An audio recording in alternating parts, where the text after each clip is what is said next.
जय हिंद साथियों, स्वागत है आप सभी का अपने इस YouTube चैनल ओम साई स्टडी 2.0 पर। साथियों, चैनल को आप लोग सब्सक्राइब कर लीजिए क्योंकि इस तरह का वीडियो प्रत्येक दिन आता है। आपको बता दें कि एक टेलीग्राम चैनल है जिसका नाम है ओम साई स्टडी 2.0। वहाँ आप उसको वहाँ जाके आप जुड़ जाइए क्योंकि वहाँ प्रत्येक दिन टेस्ट का आयोजन किया जाता है। चलिए पहला क्वेश्चन का स्टार्ट करते हैं, जो कि हम लोग NTPC का प्रीवियस ईयर का क्वेश्चन प्रत्येक दिन डिस्कशन करते हैं। चलिए पहला क्वेश्चन है कि कौन सा क्षेत्र भारत के GDP में सर्वाधिक योगदान देता है? तृतीय क्षेत्र। ठीक है। सूर्य का चक्कर लगाने वाले चट्टानों के छोटे छोटे टुकड़े को क्या कहा जाता है?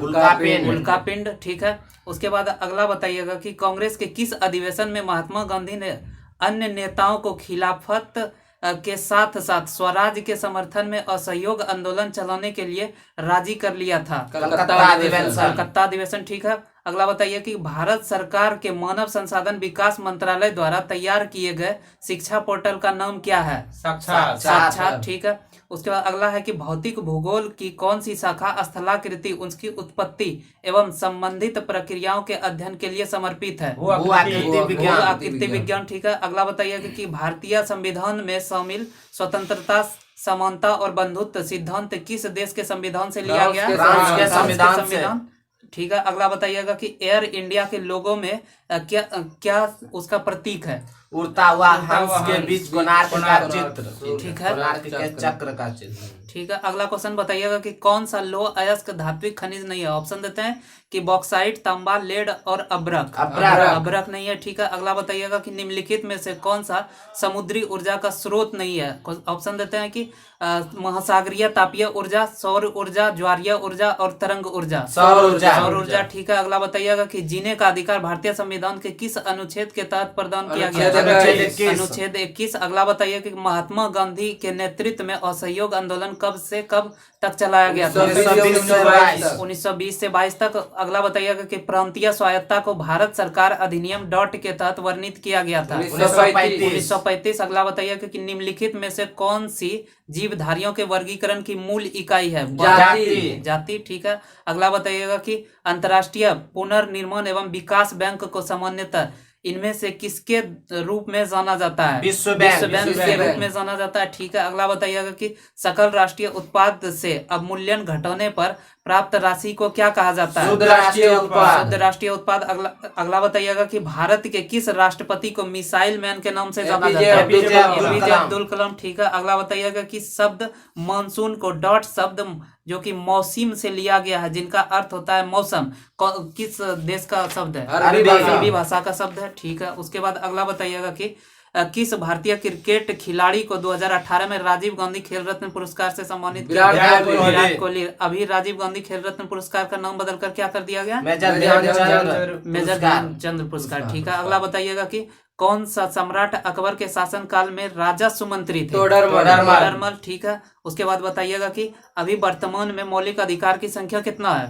6। ठीक है। अगला बताइएगा कि 2011 की भारतीय जनगणना के अनुसार केरल के लिंगानुपात प्रति 1000 पुरुष में महिलाओं की संख्या कितनी है? 1084। ठीक है। उसके बाद बताइएगा कि हाइड्रोजन बम किस सिद्धांत पर कार्य करता है? विकिरण संलयन। अगला क्वेश्चन बताइएगा कि किस अंतरराष्ट्रीय संगठन का मुख्यालय वाशिंगटन DC में है? IMF और विश्व बैंक। ठीक है। अगला बताइएगा कि बंगाल में स्वदेशी आंदोलन के दौरान बनाए गए तिरंगे झंडे में कौन से रंग थे? लाल और हरा पीला। ठीक है। अगला बताइएगा कि कौन सी पुस्तक अमर्त्य सेन द्वारा नहीं लिखी गई है? ठीक है। ऑप्शन देते हैं कि poverty and famines, and economic inequality, उसके बाद फिर है पॉवर्टी ऑफ इंडिया। ठीक है। अगला बताइएगा कि प्रसिद्ध तमिल महाकाव्य चिलप्पाधिकारम किसकी कृति है? एंग्लो ऑडिगल। ठीक है। अगला क्वेश्चन बताइएगा कि भारतीय अर्थशास्त्र में किस क्षेत्र को सेवा क्षेत्र के रूप में जाना जाता है? तृतीय क्षेत्र में। ठीक है। विटामिन C की कमी से कौन सा रोग होता है? स्कर्विक रोग होता है। ठीक है। अगला बताइएगा कि किस भारतीय राज्य में हेमेटाइट के सर्वाधिक भंडार मौजूद है? उड़ीसा में। अगला क्वेश्चन बताइएगा कि इस्पात को कठोरीकृत करने के लिए किस रासायनिक तत्व की आवश्यकता होती है? मैग्नीज की आवश्यकता होती है। ठीक है। अगला क्वेश्चन है कि Tata iron and steel company के निगम किस वर्ष स्थापित हुआ था? 1907।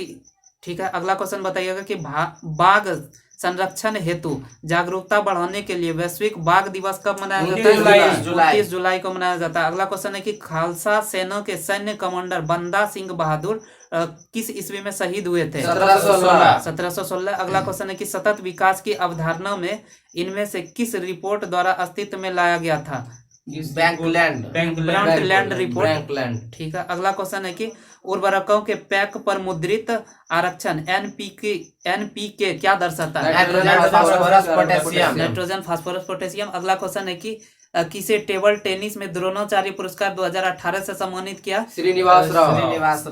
श्रीनिवास राव। ठीक है। अगला क्वेश्चन बताइएगा कि बैलिस्टिक मिसाइल का उदाहरण नहीं है। ऑप्शन दे रहे हैं कि इसका है कि सूर्या, पृथ्वी, अग्नि और धनुष नहीं है। ठीक है। अगला क्वेश्चन बताइएगा कि वस्तुओं के निर्यात और आयात के संतुलन की डॉट के रूप में संदर्भित किया गया व्यापार संतुलन। ठीक है। तंजावुर का कौन सा मंदिर में चोल वास्तुकला का उदाहरण है जिसका निर्माण सम्राट राजा ने करवाया था? बृहदेश्वर मंदिर। ठीक है। अगला क्वेश्चन बताइएगा कि कौन सा देश संयुक्त राष्ट्र सुरक्षा परिषद का अस्थायी सदस्य है? ऑप्शन के अनुसार कनाडा, भारत, जापान, चीन।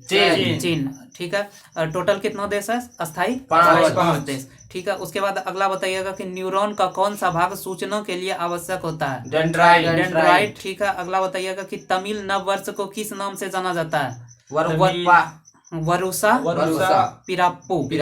ठीक है। वरुसा पिराप्पू। अगला क्वेश्चन बताइएगा कि कौन सा पूंजी प्राप्ति का हिस्सा नहीं है? ऑप्शन देते हैं कि कर, उधार, ऋण की वसूली और विनिवेश। कर नहीं है। ठीक है। अगला क्वेश्चन बताइएगा कि कुछ जीव कार्बन डाइऑक्साइड और पानी के रूप में अकार्बनिक स्रोतों से प्राप्त सरल खाद्य सामग्री का उपयोग करते हैं। इन जीवों को किस नाम से जाना जाता है? स्वपोषी के नाम से जाना जाता है। अगला क्वेश्चन है कि उत्पादन की प्रति यूनिट लागत किस नाम से जाना जाता है? औसत लागत। ठीक है। अगला क्वेश्चन बताइएगा कि सत्यजीत रे की कौन सी प्रसिद्ध फिल्म अभिजात जमींदारी जीवन शैली के पतन से संबंधित है? जलसाघर। ठीक है। अगला क्वेश्चन है कि कौन सी इनपुट डिवाइस नहीं है? ऑप्शन दे रहे हैं कि light, pen, touch screen, track ball, plotter नहीं है। ठीक है। अगला क्वेश्चन बताइएगा कि पूर्वी तट का सबसे पुराना कृत्रिम बंदरगाह कौन सा है? चेन्नई बंदरगाह। ठीक है। खिलाफत आंदोलन का नेतृत्व किसने किया था? अली बंधु ने किया था। ठीक है। अगला क्वेश्चन है कि किस वर्ष पूर्व प्रधानमंत्री जवाहरलाल नेहरू भारत के पहले नाभिकीय रिएक्टर का औपचारिक तौर पर उद्घाटन किया था? 1957। ठीक है। अगला क्वेश्चन बताइएगा कि अगला है कि पौधे द्वारा प्रोटीन और अन्य यौगिकों के संश्लेषण में किस आवश्यक तत्व का उपयोग किया जाता है? नाइट्रोजन। अगला क्वेश्चन बताइएगा कि अंतर्राष्ट्रीय नृत्य दिवस कब मनाया जाता है? 29 अप्रैल को मनाया जाता है। ठीक है। अगला है कि यूएन के 8वें महासचिव कौन थे? बान की मून। और 9वें एंटोनियो गुटेरेस। ठीक है। अगला बताइएगा कि भारत में 1967 में पहला प्रयोगात्मक उपग्रह दूरसंचार अर्थ स्टेशन कहाँ स्थापित किया गया? अहमदाबाद। ठीक है। अगला क्वेश्चन है कि फूलों के अंडाशय के अंदर छोटे मनके जैसी संरचना को क्या कहा जाता है? बीजाणु कहा जाता है। अगला क्वेश्चन बताइएगा कि यूएन के उस प्रमुख अंग का पहचान करें जो 1994 में निलंबित हो गया था? न्यायशीता परिषद। ठीक है। अगला क्वेश्चन है कि भारतीय राष्ट्रीय आंदोलन के दौरान निम्न में से किसे मशीनों और प्रौद्योगिकी के महामंडन नहीं करने के कारण मानव जाति का प्रतीक माना जाता है? चरखा। ठीक है। उसके बाद अगला क्वेश्चन बताइएगा कि 1913 में साहित्य के लिए नोबेल पुरस्कार प्राप्त करने वाले कौन थे? थे। ठीक है। रविन्द्रनाथ टैगोर। अगला क्वेश्चन है कि हाल ही में देना बैंक और विजया बैंक का विलय करके बैंक ऑफ बड़ौदा में विलय कर दिया है। उसके बाद अगला क्वेश्चन है कि भारत में राज्य पुनर्गठन आयोग की स्थापना 1953 ईस्वी में हुई थी। अगला क्वेश्चन है कि सामान्य परिस्थितियों में अम्ल की अभिक्रिया में पेट के अंदरूनी परत को बचाने का कार्य कौन करता है? बलगम। ठीक है। अगला क्वेश्चन है कि कंप्यूटर के क्षेत्र में LIFO यानी LIFO का पूर्ण रूप क्या है? Last in first out. ठीक है। अगला क्वेश्चन है कि डॉट में भारत के तत्कालीन राष्ट्रपति द्वारा पहली वात्या भट्टी का उद्घाटन कर राउरकेला स्टील प्लांट का शुभारंभ किया? ईस्वी 1959 ईस्वी में। अगला क्वेश्चन है कि शेड्स ऑफ सेफ्रॉन पुस्तक के लेखक कौन है? सवा नकवी। ठीक है। अगला क्वेश्चन है कि भारत का 100वां अंतरिक्ष अभियान कब शुरू किया गया था? 2012 में, सितंबर 2012। ठीक है। अगला क्वेश्चन बताइएगा कि लंदन में संपन्न हुए दूसरे गोलमेज सम्मेलन में कांग्रेस का प्रतिनिधित्व किसने किया था? महात्मा गांधी ने। ठीक है। अगला बताइएगा कि कौन सी भारतीय खाद्यान्न दुनिया की सबसे बड़ी यूरेनियम खाद्यान्नों में से एक है? क्या नाम है? तुमल्लापल्ली खाद्यान्न। ठीक है। अगला क्वेश्चन है कि एक अलग आंध्र के लिए हुए आंदोलन को क्या कहा जाता है? विशाल आंध्र आंदोलन। ठीक है। स्पेनिश ला लीगा खिताब 2019-20 किसने जीता है? गयालाल नहीं है, ये रियल मैड्रिड CF है। ठीक है। उसके बाद अगला बताइएगा कि औपनिवेशिक शासन की स्थापना निम्न में से सबसे पहले कहाँ हुई थी? बंगाल में हुई थी। ठीक है। अगला बताइएगा कि कौन सी कंप्यूटर के एक विशेषता नहीं है? ऑप्शन दे रहे हैं IQ, डेटा स्टोरेज, एक्यूरेसी, उसके बाद स्पीड। IQ नहीं है, IQ दिमाग से संबंधित होता है। अगला बताइएगा कि भारत में राजनीतिक शब्दावली में आया राम गया राम की अभिव्यक्ति किसकी व्यवस्था के लिए लोकप्रिय है? गयालाल। ठीक है। अगला क्वेश्चन है कि वह भूमि क्या कहलाती है जिसमें किसी एक कृषि वर्ष के दौरान एक या एक से कम वर्ष के समय के लिए कृषि नहीं की जाती है? प्रति भूमि कहलाती है। ठीक है। अगला क्वेश्चन बताइएगा कि विभिन्न विद्युत सुरक्षा उपकरणों में से विद्युत धारा के तापीय प्रभाव पर आधारित उपकरण क्या कहलाता है? फ्यूज कहलाता है। और आज का लास्ट क्वेश्चन है कि अस्थायी बंदोबस्त लागू होने के समय वर्धमान के राजा कौन थे? तेजचंद। ठीक है। इस प्रकार हम लोग का आज का सेशन समाप्त हो गया। वीडियो को देखने के लिए धन्यवाद। अगर यदि सेशन आपको अच्छा लगे तो लाइक कर दीजिए और सेशन को दोस्तों के साथ शेयर कर दीजिए। इस प्रकार का वीडियो कल फिर आएगा। धन्यवाद।